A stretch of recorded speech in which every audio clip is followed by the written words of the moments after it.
I had a whole bunch of weird paranoid suspicions about what the hell was going on because there was a lot of stuff I couldn't understand. Right. Someone is stroking your, it feels good. Something strange is going on with Oprah Winfrey's South African school for girls. Started spreading rumors that girls are disappearing from the school. According to these rumors, several students from the school have gone missing. No, they eat babies.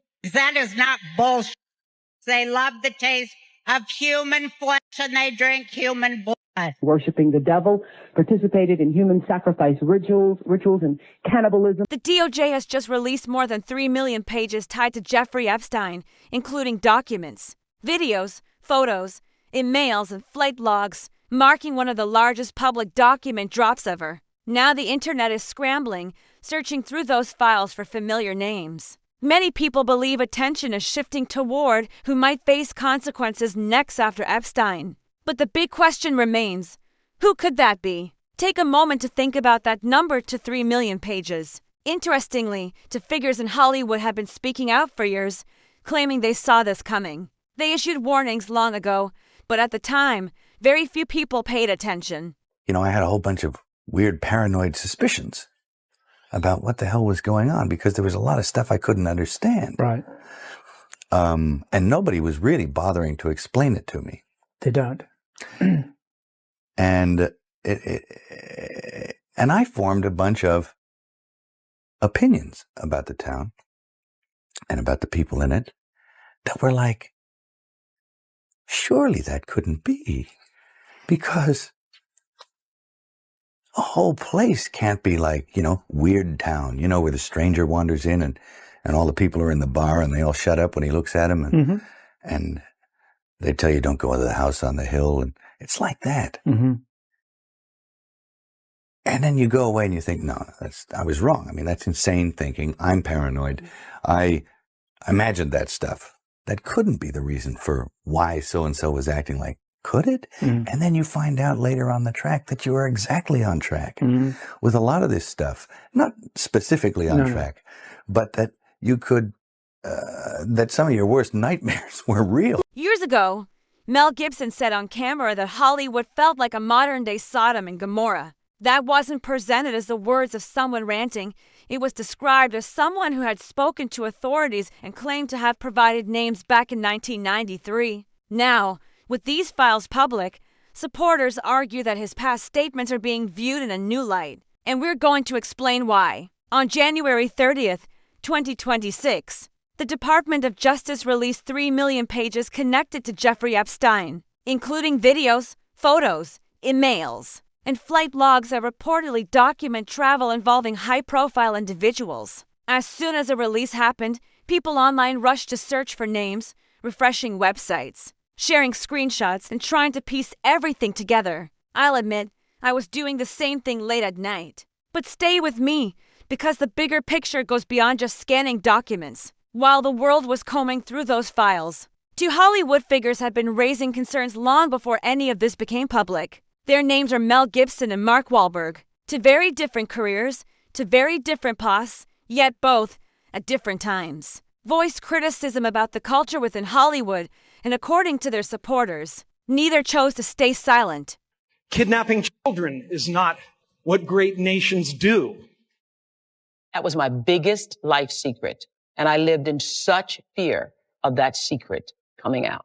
It was my great life shame. I thought, oh my God, I'm a national television personality. If that ever came out, my God, people are going to hate me. They're going to think this, they're going to think that. Several years ago, Mel Gibson stated in an interview that he viewed Hollywood as resembling a modern-day Sodom and Gomorrah. His remarks were framed not as random outrage, but as coming from someone who said he had spoken with authorities and provided names as far back as 1993. Now that new documents have surfaced, some supporters believe those earlier comments are being reconsidered in a different context. And we're going to break down the reasoning behind that perspective. On January 30th, 2026, the Department of Justice made public roughly 3 million pages tied to Jeffrey Epstein, including photos, videos, emails, and flight logs that allegedly track travel involving prominent figures. Once the release happened, the internet immediately reacted, with users searching for names, refreshing pages, sharing clips, and analyzing details. I'll be honest, I was following it late into the night as well. But there's a broader conversation here that extends beyond simply scanning paperwork. As many people sifted through the files, two well-known Hollywood personalities had already been voicing concerns. Long before this information became public, those names are Mel Gibson and Mark Wahlberg. Despite having very different careers and backgrounds, both have at various times criticized aspects of Hollywood culture, and according to those who follow them, neither remain quiet about their views. Most disturbing problems in our world today is human, and particularly of children. Now, the first step in eradicating this crime is awareness. Documents take a moment to think about it to 3 million pages released, yet no new arrests announced. For many people, that raises questions, and that's why some believe what Mel Gibson reportedly did back in 1993 carries weight, because he claimed to have tried to speak up decades ago without meaningful action being taken. Let's revisit 1993.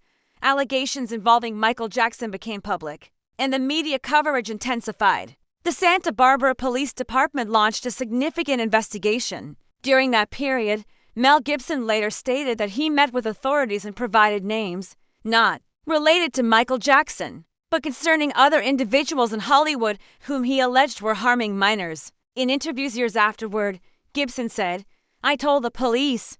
I sat there and gave them the names. It's on record. They have the information." Those remarks have resurfaced as people revisit past claims in light of newly released. In my mid-20s, the first time I really came over here, I had a whole bunch of weird paranoid suspicions about what the hell was going on because there was a lot of stuff I couldn't understand. Right. And I formed a bunch of opinions about the town and about the people in it that were like, surely that couldn't be. I met Michael Jackson at Epstein's house in Palm Beach, asked whether she massaged Jackson. If I would hurt a child, I would slit my wrists. I would never hurt a child. This is totally false. I was outraged. According to Gibson, authorities had the information and, in his view, failed to act on it. For some observers, that feels like a pattern they've heard before. Supporters draw comparisons to what Corey Feldman has publicly claimed over the years, that broader issues were ignored while focus remained on isolated cases. The argument from critics is that instead of confronting a larger system, attention was narrowed to specific individuals, leaving wider allegations unaddressed. Gibson has also said that when he first arrived in Hollywood at 25, he didn't fully understand the environment he had stepped into. He compared it to walking into a bar in an unfamiliar town where the room suddenly goes quiet and someone quietly warns you to stay away from a certain place, like being told not to visit the house on the hill. Yeah, it seemed like there was resistance to that movie. Oh yeah, no, there was, which I thought was very strange. There was like Hollywood resistance to that movie. Like people didn't like that you were making it. It seemed like there was a lot of opposition to it, and I don't know. I think if you ever hit on that subject matter, you're gonna get people going because, of course, it's big subject matter, and it's like. And my contention is, when I was making it, it was like, you're making this film, and the idea was that we're all responsible for this, that his sacrifice was for all mankind, and that for all our ills and all the things in our fallen nature, it was a redemption. So, and I believe that, I actually am. I was born into a Catholic family. I'm very Christian in my beliefs, So I do actually believe this stuff to the full. So depicting that was an honor, but it was also, you got the daylights beat out of you for it. Yeah, because there's resistance, first of all, from secular Hollywood, where for whatever reason, Christianity is the one religion that you're allowed to disparage. He also admitted that in the beginning he questioned himself. He said he had a lot of strange, uneasy suspicions and wondered if he was simply being paranoid. At first, he dismissed those thoughts as imagination, but later, he claimed he realized some of those fears weren't unfounded, that certain concerns he once doubted felt more real over time. Supporters argue he wasn't performing or exaggerating, but speaking as someone reflecting on his experiences. So what happened to Mel Gibson afterward? According to his critics and supporters alike, his relationship with Hollywood became strained. Reports circulated that he resisted certain industry expectations and his career faced setbacks. When he made The Passion of the Christ, he chose to finance it independently after major studios declined to back the project. Despite the hesitation, the film went on to become one of the highest-grossing independent films of its time. Fast forward to 2023, when Sound of Freedom was released in theaters. The film centers on a former Homeland Security agent working to rescue children from trafficking networks. It explores themes involving false recruitment tactics and powerful individuals operating behind the scenes. The movie performed strongly at the box office, earning hundreds of millions worldwide and becoming one of the most talked-about independent releases in recent years. Notably, it had originally been completed years earlier and experienced distribution delays before finally reaching audiences. That timeline has led many viewers to debate why it took so long to arrive in cinemas. This right here is The Sound of Freedom, a new movie which exposes the sexual trafficking of children.